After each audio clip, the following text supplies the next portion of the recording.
Hi, thanks for checking in.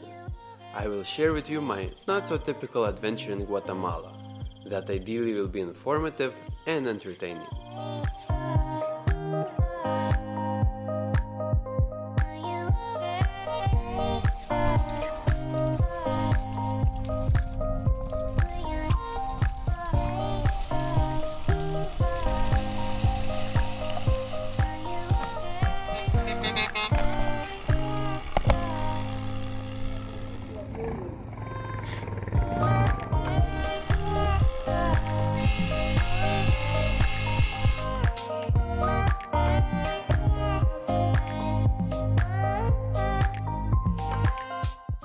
You will likely start by flying to the Guatemala City.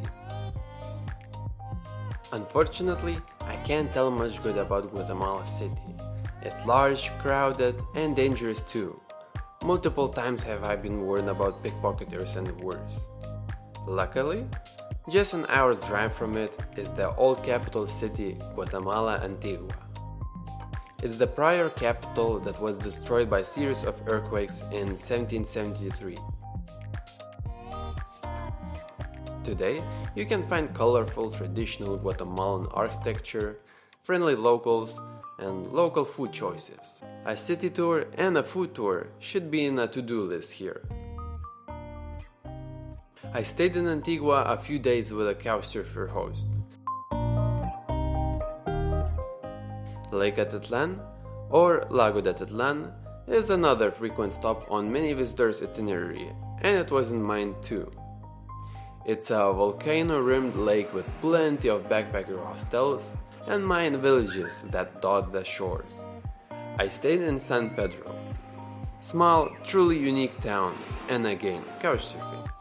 I can't think of a better way to experience what the country and its culture is about than through locals.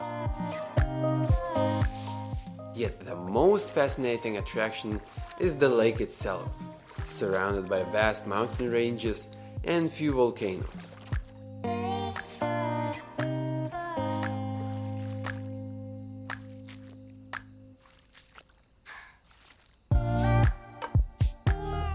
Hiking to one of them should be a must.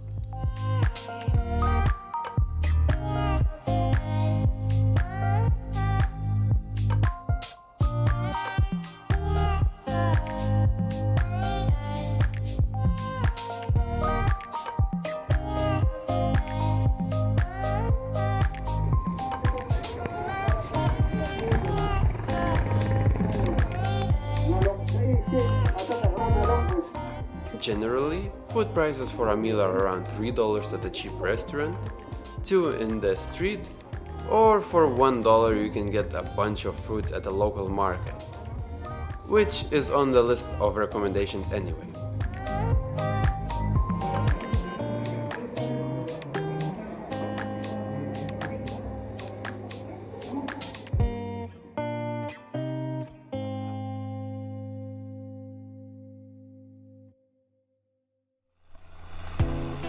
Now, let's talk chicken buses.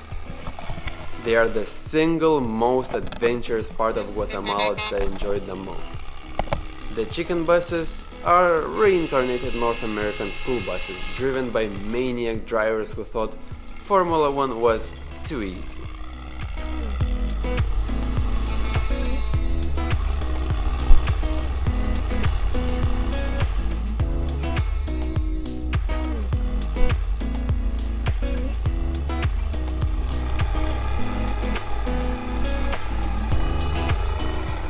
Seriously, they drive and corner like there's no tomorrow. Uphill, downhill, or in the corners, doesn't matter.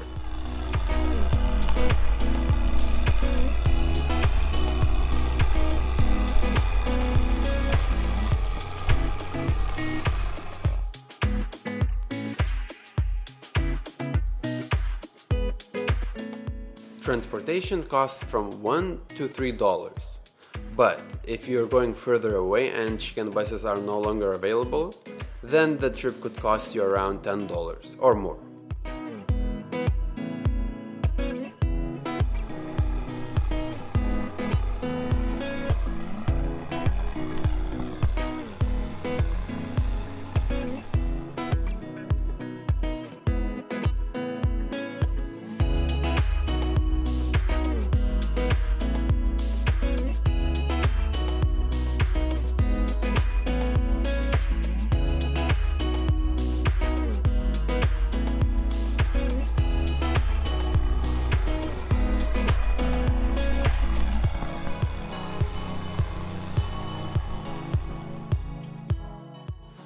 some refreshments and snacks.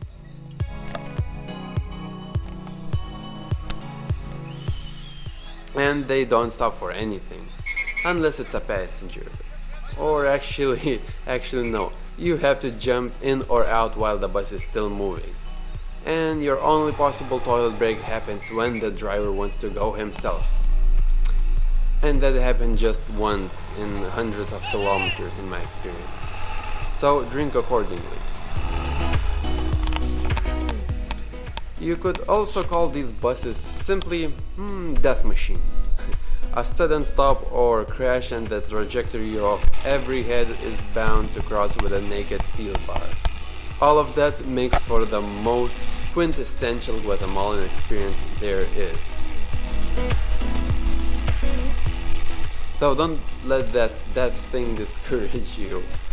The conductors were always nice and respectful. They always helped me to find my stop. Never did they see them charge me more than the local fare. And the driver always stopped the bus if they saw someone struggling at the door. And they played good music too.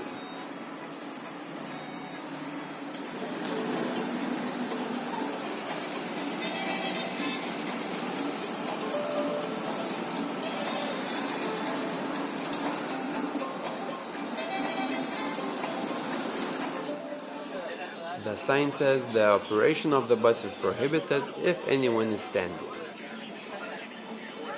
Yeah, right.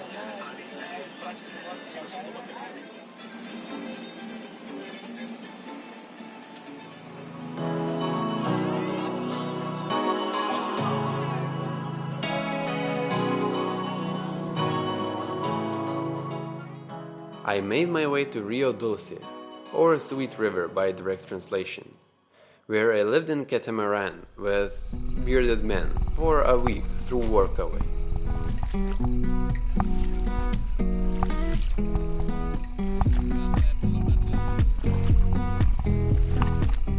The town itself wasn't that spectacular, to be honest, but I heard that many species of birds and animals make Rio Dulce region a great spot for bird watching, animal spotting and fishing. Though for me it was neither, because I got really sick. Guatemala was my first so-called tropical country, and my body had no idea what that was. Good thing local medical points were fast, like really fast. It took 4 hours from first appointment to tests, results, to diagnose treatment. In a few days I was back to normal. I'd say they're quite familiar with local problems and efficient. On that note, local pharmacies are quite well equipped. But enough of that. Staying in catamaran was pretty cool. One of my jobs was to go to shoreside towns for grocery shopping and taking Diesel with me for a walk.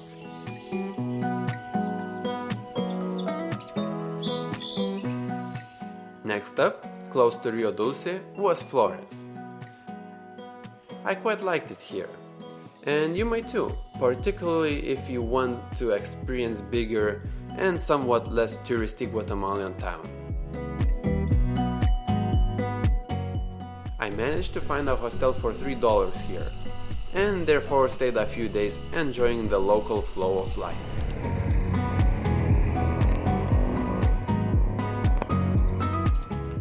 From Flores, you can take a bus ride to one of the best preserved Mayan ruins in the world, Tikal, and that's what I did.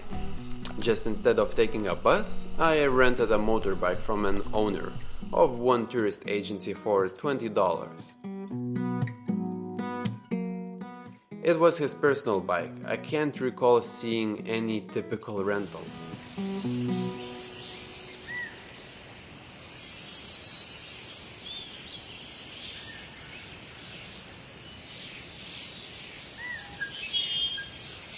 I did also wanted to see Oaxactun, an ancient secret place, commonly assumed to have served as an astronomical observatory.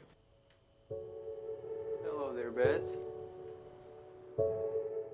And without your own transportation, you'd have to hire a private driver from Tikal.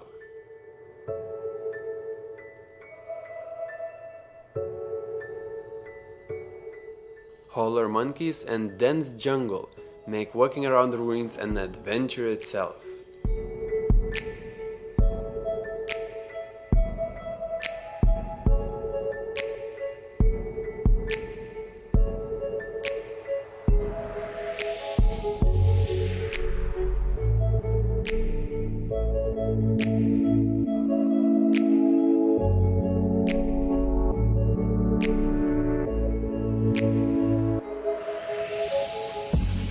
To put it shortly, Tikal is a must.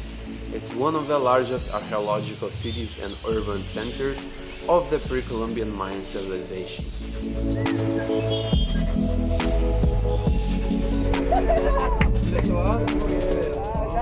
And if Tikal wasn't enough and you're still feeling adventurous, you could try hitchhiking your way back to Guatemala. It took me 2 days and about 8 different vehicles, but it was a hell of a good trip.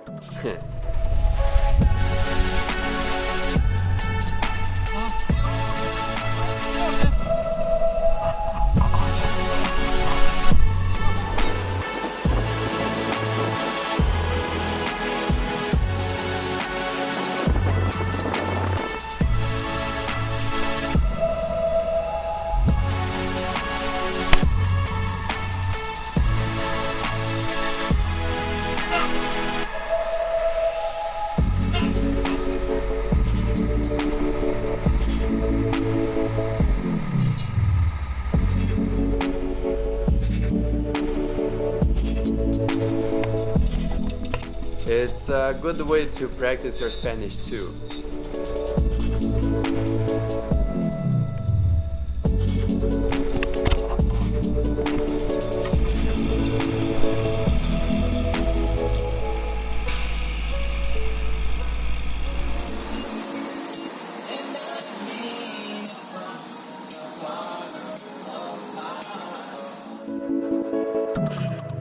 Okay, there was one questionable guy with a white truck and thick gold chain around his neck that when I opened the front door forgot his Desert Eagle on the passenger seat. But he said he was a farmer and the gun was just for protection, so it was all cool.